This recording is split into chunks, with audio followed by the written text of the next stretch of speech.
I filmed it. Jay stole it. You just have to have the camera. I have 2 jobs. I don't have time to upload stuff, so. Yeah, I'm probably quitting my second job soon. Which one's that one? The Vintage. Why do you hate it? I don't know, I just do dishes there, and I work 3 times a week. And this week I was scheduled Thursday and Saturday night at my other job. And I'm supposed to work Thursday and Saturday night at the Vintage.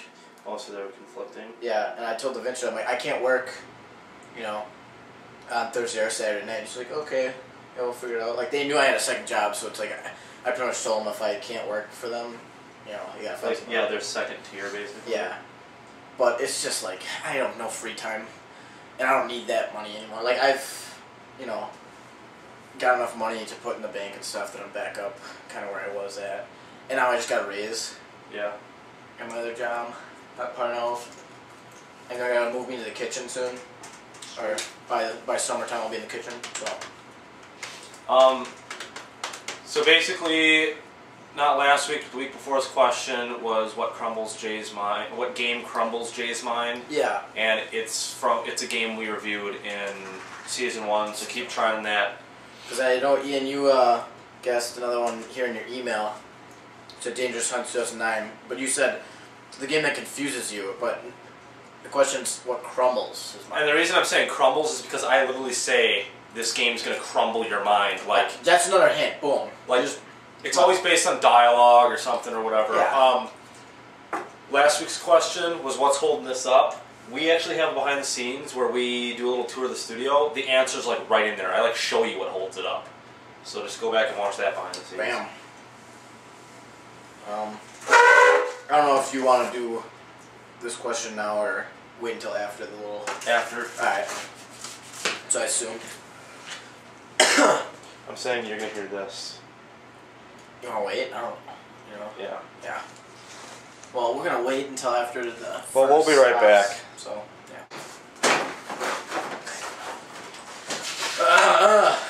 We're back. The furnace still isn't stopped, but our audio's never been good, so... So fucking... Where we at? Million minutes. 7. Which gives us a little bit more time to read this. Alright, go! Okay, Ian, basically you asked us if we were game designers, what type of game, and specifically blah blah blah. I don't know. Firstly, I don't know if you know this, but I'm actually in school for video game design. Oh my gosh! So I don't have to think about this very hard at all because I have a billion ideas. Yeah, I've heard some of them. They're pretty crazy. No, because this is on YouTube and because being a designer is so on like the actual idea, I'm not going to go into a lot of detail specifically about the games I want to create, but I'll throw out some ideas. Basically, I think video games have become way too easy.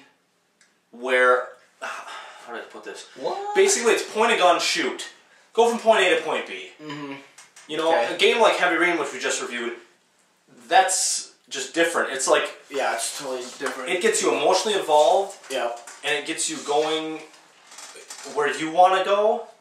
And you walk away thinking about that game as if you would think about a movie. It's more of an art form of it. Where stuff like Call of Duty, you don't sit there and contemplate. It's fun. Yeah, it's fun, but you don't sit there and dwell over the story. Yeah. You know what I mean? Like the I'm not saying there's nothing artistic about the game. I'm just saying you don't dwell on it. Yeah, I was gonna say that's a story where it's like you play it and that's one you can just like sit there and talk to your friends like, oh dude, yeah, remember that one part? That was fun. But the main thing I want to do is my games, I want them basically to award people for playing a lot. I want to award them for exploring, and I want to award the intelligent gamer. Because so many times people are like, yeah, I did this, this, and this. Dude, you didn't go over there? No, why? Yeah. Because that building looked interesting. Like, I want... One thing that they haven't done yet is in, like, open world games, being able to go into every building. That I would love to do one day.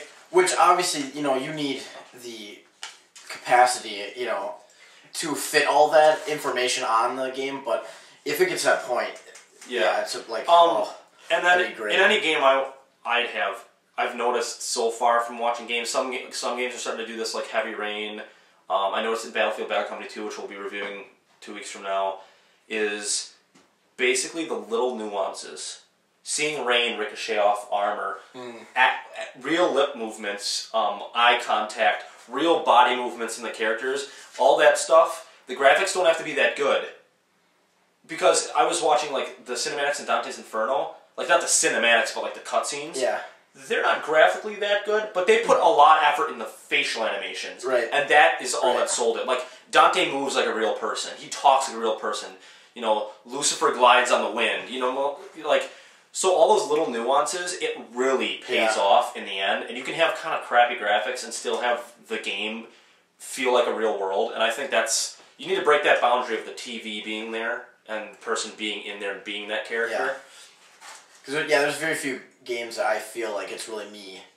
I'm the one in Mass Effect 2 did a good job of that too, like sitting on couches talking. Oh, yeah. Whatever. Yeah, you really get involved. I mean, obviously AI is something you gotta have. I love big boss battles, but I think too much of them are these time active event things now, and I want to get back to the I want to get back to the roots of.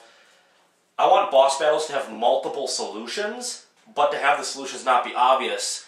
And I want to get my games to the point where it's like, dude, there's a board on the wall. Does it look loose to you? Well, if you go over, you can rip it off and then use it to attack your enemies. Like, I want to get it to the point where you can basically use all your environments around you and stuff.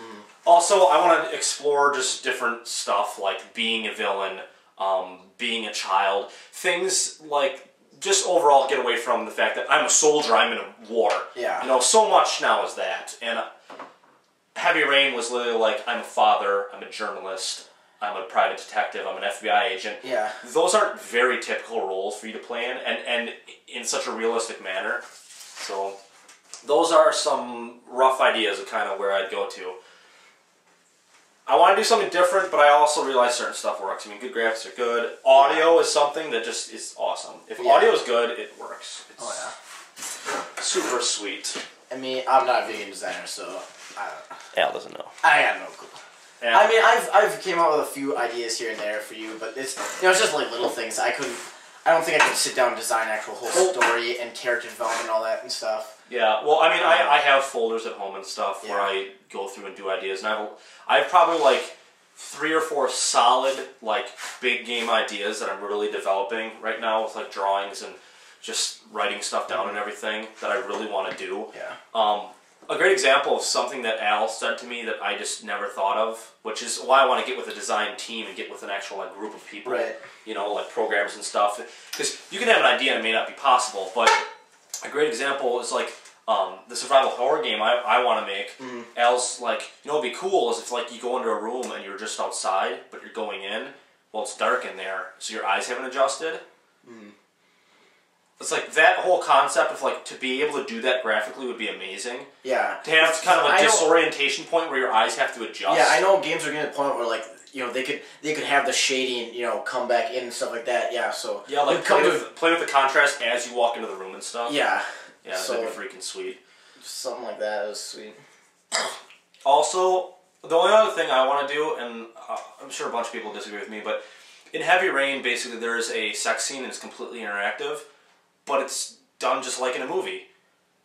And I'm like, see? It's rated M for mature. Why not have that? It's for a mature audience. Like, there's nothing wrong with that. Yeah. And then in Dante's Inferno, if you look hard enough, dude, there is dick in that game. When you're fighting Lucifer, his schlong is just hanging there. So EA gets away with EA gets away with that. EA gets a nipple that spits out babies. Yeah, I know. But then in Mass Effect 2, you can't even show a nipple on anybody. And all the sex scenes are dumbed down because it's such a big game and there was controversy the first time around. Yeah. But I say to that, fuck the controversy, go all out. Video games are an art form. And that's what I want to ask you guys. Do you guys think video games are an art form? Do you think they're a valid storytelling thing? I mean, I understand the rating system, but if it's rated M for mature, don't be a fucking pussy. It's rated M for mature. Mature people should be playing that. Parents, don't get your kids fucking mature games. You ruin it for all of us. Yep. Thanks for watching the behind the scenes, guys. Next week, Alien vs. Predator.